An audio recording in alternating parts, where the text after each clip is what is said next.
sususpindihin na raw po ang Mayor Baste Duterte at i-issue ang suspension order matapos ang araw na ito kung saan nagtungo po sa Davao si PBBM. Tagasunod ng mga Duterte, tapos na ang inyong termino, suspendido na kayo, kami na ngayon ang naghahari sa bansang ito. Wala man kayong masamang gagawin dahil kami na ngayon ang naghaharing uri sa bansang ito, lahat ng kalaban, suspendido. Sigaw ng marami, ito Marcos Jr., adiktadura. Diktadura na adik pa. Adik dahil meron nga po mga paratang at mga ebidensya na siya gumagamit ng pinagbabawal na gamot. Ito nga mga kababayan, bago natin ituloy ang video na ito, kung bago ka lang sa aking YouTube channel baka pwede makahingi ng like at subscribe at click mo na rin ang notification bell para updated ka sa aking nilalabas na bagong video. Salamat po. Na sususpindihin daw po ang ating Mayor Baste Duterte. Uulitin ko po, hindi po ito haka-haka, ito po ay katotohanan. Sususpindihin na raw po ang Mayor Baste Duterte at i-issue ang suspension order matapos ang araw na ito kung saan nagtungo po sa Davao si PBBM. Sususpindihin po nila ang ating Mayor Baste Duterte. Siguro naman hindi nyo na dapat tanungin kung bakit. Unang nasuspinde ang gobernador ng Davao del Norte dahil sa maisog. Pangalawang nasuspinde, Mayor Mark Crama dahil sa maisog. At ngayon naman, siyempre dahil rockstar ang Mayor Baste Duterte sa lahat ng maisog rally at siya po talaga ay mainstay ng maisog rallies, si Mayor Baste Duterte ang isususpinde. Hindi lang po yan dahil sa maisog. Yan po ay mensahe sa lahat ng mga tagasunod ng mga Duterte. Tapos na ang inyong termino, suspendido na kayo, kami na ngayon ang naghahari sa bansang ito. Wala man kayong masamang gagawin dahil kami na ngayon ang naghaharing uri sa bansang ito, lahat ng kalaban, suspendido. Matapos po nilang ipasara at supilin ang SMNI na tanging telebisyon na siyang naghahayag na mga punto de vista ng dating Presidente Duterte, ngayon naman po, sinampulan na ang pamilyang Duterte at ang mensahe, simula pa lang yan. Susunod na dyan ang pagpapakulong kay PRRD at siyempre dahil hinabol nila si VP Sara, ang pagpapakulong kay VP Sara para sa ganon, habang silang dalawa ay nakakulong sa dahig, pwede nang ma-impeach ang Inday Sara at palitan. Sinong ipapalit? Siyempre, yung nagnanais maging presidente, si Tambaluslos. Simula na po ang panunupil ng karapatan ng mamamayang Pilipino na pumili ng kanilang mga leaders. Kung akala po ng Marcos administration na ang ginagawa nila ay tinitira lamang po ang mga Duterte, hindi po. Dahil sa kanilang panunupil ng karapatan malayang pananalita, dahil po sa kanilang pagsususpinde sa mga Duterte na siya lamang nag-a-articulate lamang, nagsasalita ng adhikain ng mga mamamayan na napakahirap na ng buhay dahil sa mataas na bilihin, napakahirap na ng buhay dahil sa mababang sweldo. Anong ginagawa ninyo? Linulustay nyo pa ang salapi ng bayan para amendahan ang saligang batas ng kayo po ay manatili sa kapangyarihan habang buhay. Yan po ang krusada ng mga Duterte. Hindi po ito laban ng Duterte laban sa mga Marcos. Ito po ay laban ng sambayan ng Pilipino, laban sa pamilyang Marcos na talaga namang pong inuulit ang ating kasaysayan at magpapasasa sa pwesto habang buhay dahil ang nais nila bumalik ang good old days. At ngayon nakikita naman natin lantaran ng nakawan sa gobyerno, lantaran ng smuggling, lantaran na rin po ang cronyism. Inuulit lang po nila ang kasaysayan na mga nangyari nung panahon ng diktadoryang Marcos. Kaya nga po, ang sigaw ng marami, ito Marcos Jr., adiktadura. Diktadura na adik pa. Adik dahil meron nga po mga paratang at mga ebidensya na siya gumagamit ng pinagbabawal na gamot opo, suspensya pa lang, pero hanggang ngayon, wala pong pagsisinungaling. Wala pong denial. Ang meron lamang ay isang tawa at isang sabi na I will not even dignify that with the response. And yet, nandyan po ang Nikki Cosseteng na nagsasabi na kanilang mga kabataan, alam po nila na gumagamit din ng presidente.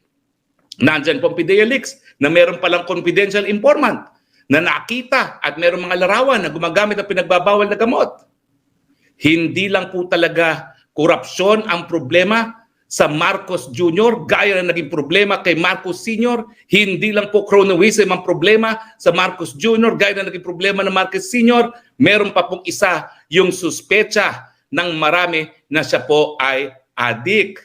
Suspecha nga lang po yan, pero ano magagawa natin? Wala pong denial. Di ba po, kapag ikaw'y pinaratangan, dapat mag-deny ka at magpatunay, magbigay ng patunay. Yan lang naman pong hinihingi natin. Magkaroon po ng drug test na hair follicle dahil yan po talaga walang kaduda-dudang basihan kung ikaw ay gumagamit ng pinagbabawal na gamot.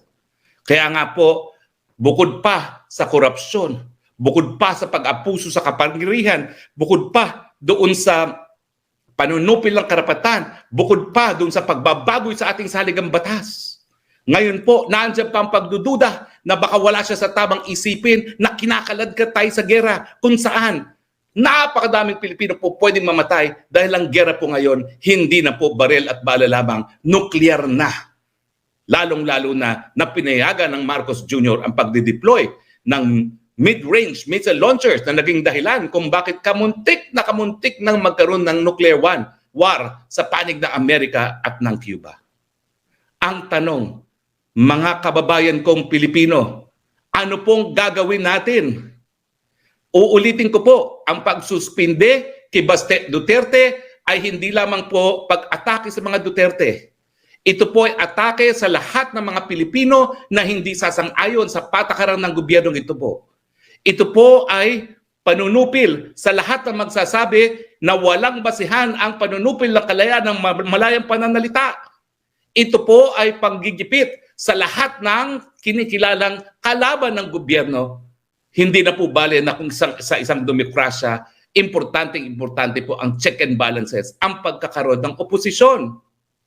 Hindi po sila papayag na hindi lahat ay kumakanta ng ang bagong lipunan at ngayon po ang bagong Pilipinas. Bagamat anong bagong Pilipinas? All-time high ang presyo ng bigas. All-time high ang bagsak ng peso. All-time high din ang inflation. Bagamat yan po ay puro problema, ang nais nila, walang pupula. Lahat sasambahin ang makapangyarihang pangalan ng Marcos. Well, ang masasabi ko po, minsan yung nagawa na supilin ng taong bayan, hindi na po yan mauulit. Dahil ang Pilipino, 2 beses na pong nagpalayas ng mga presidenteng taksil sa kanilang katungkulan.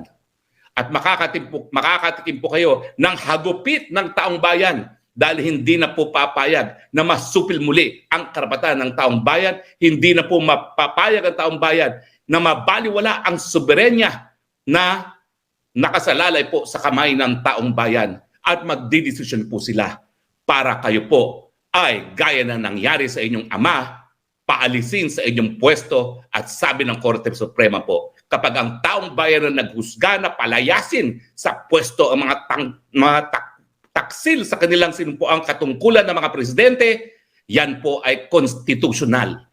Kaya po kinilala nila ang administrasyon ng dating presidente Cory Aquino. Tao sa pinanggalingan, po ang naging sakit ng Marcos Jr.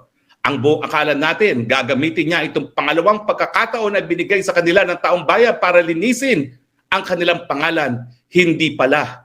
Ginamit lang nila itong pagkakataon nito para ulitin muli ang kasaysayan na nagpapasasa sa pwesto, nagpapayaman at baliwala ang paghihirap ng sambayanang Pilipino.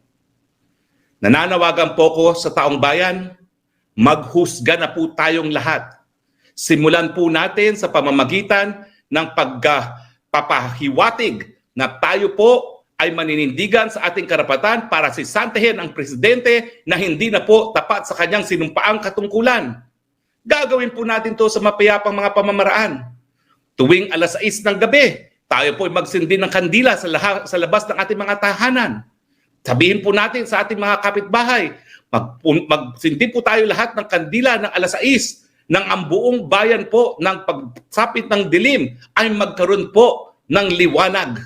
Yan pong kinakailangan natin, liwanag sa panahon ng kadiliman. Hindi po tayo gagamit ng puwersa dahil hindi po tayo gaya ng mga teroristang CPP-NPA. Magpapahiwatig po tayo ng ating damdamin, magpapahiwatig po tayo ng ating husga kung siya'y mananatili o aalis sa mga mapapayapang pamamaraan. At yang pong pagsisindi ng kandila tuwing alas 6 ng gabi, isa lang po yan sa mga pamamaraan na ipaparating natin ang damdamin ng taong bayan hanggang sila po ay mabingi sa ating husga. Tama na, sobra na. Ano po ang mga komento ng ating taong bayan? Sasama ba kayo rito? Arcilia Zenea, Atty. Harry Roque, dapat mag-EDSA na baka iniisip ng bangag ng Pangulo walang magawa ang sambayanan Pilipino. Lahat ba lang isususpidin nyo? Mayor Bastina, wag kong pumayag na sa ginagawa ng gobyernong bangag. Hindi po tayo papayag. Hayaan nyo pong abusuhin nila ang kanilang kapangyarihan, pero hindi na po natin tatanggapin yan. Kaya nga po ako, hindi po illegal. Ako po'y abogado, may sinumpuang katungkulan. Ang hinihingi ko sa inyo, maghusga kayo bilang suberenyong mga mamamayan kung dapat magpatuloy ang administrasyong Marcos.